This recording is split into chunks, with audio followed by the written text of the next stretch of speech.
ప్రియమైన మధిర పట్టణ వాసులారా, మీ అందరికీ ముందుగా నా హృదయపూర్వకమైనటువంటి నమస్కారాలు. రేపు జరిగేటువంటి మధిర మున్సిపాలిటీకి సంబంధించిన ఎన్నికల్లో మీ అందరూ కూడా కాంగ్రెస్ పార్టీ అభ్యర్థులుగా పోటీ చేస్తున్నటువంటి వారిని ఆశీర్వదించి గెలిపించవలసిందిగా విజ్ఞప్తి చేయడం కోసమే నేను మీతో మాట్లాడుతూ ఉన్నాను. మధిర మనందరిది. మధిర అభివృద్ధి జరగాలి. మధిర ఒక ఆదర్శవంతమైనటువంటి ఎదిగిన పట్టణంగా ఈ రాష్ట్రానికి ఒక ఆదర్శంగా తయారు కావాలి. దానికి కావలసిన మౌలిక వసతులన్నీ ఈసారి చేసుకోవడానికి అదృష్టం కొద్ది అవకాశం కలిగింది. ఈ అవకాశాన్ని ప్రజాప్రభుత్వంలో మీ అందరి చేత ఆశీస్సుతో గెలిచిన నేను ఈరోజు ఉప ముఖ్యమంత్రిగా ఉన్నాను. మధిర పట్టణాన్ని భవిష్యత్తులో మరో 50 సంవత్సరాలకు పనికొచ్చేటట్టుగా అభివృద్ధి చేయాలనేటువంటి ఆలోచనతో ప్రణాళికలు తయారు చేసుకొని ముందుకు పోతా ఉన్నాను. ఈ సందర్భంగా ఈ ప్రణాళికలన్నింటినీ అమలు చేయటానికి, అమలు కావటానికి తెచ్చినటువంటి నిధులు నిరుపయోగం కాకుండా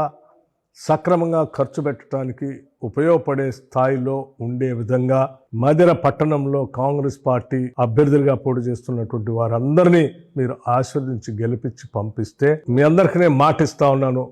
మధిర అద్భుతమైనటువంటి పట్టణంగా, నగరంగా ఎదగటం కోసం కావలసిన విధంగా మరో 50 సంవత్సరాలు పనికొచ్చే విధమైనటువంటి అభివృద్ధిని పునాదులు వేస్తూ ఉన్నాను, ప్రణాళికలు తయారు చేస్తూ ఉన్నాను. నేను మనస్ఫూర్తిగా రాజకీయాలకు అతీతంగా పట్టణ అభివృద్ధినే ప్రధాన ధ్యేయంగా పెట్టుకొని ఒక్కసారి ఆలోచన చేసి ఈసారి కాంగ్రెస్ పార్టీ అభ్యర్థుల్ని పూర్తి స్థాయిలో గెలిపించవలసిందిగా మీ అందరికీ విజ్ఞప్తి చేస్తూ ఉన్నాను.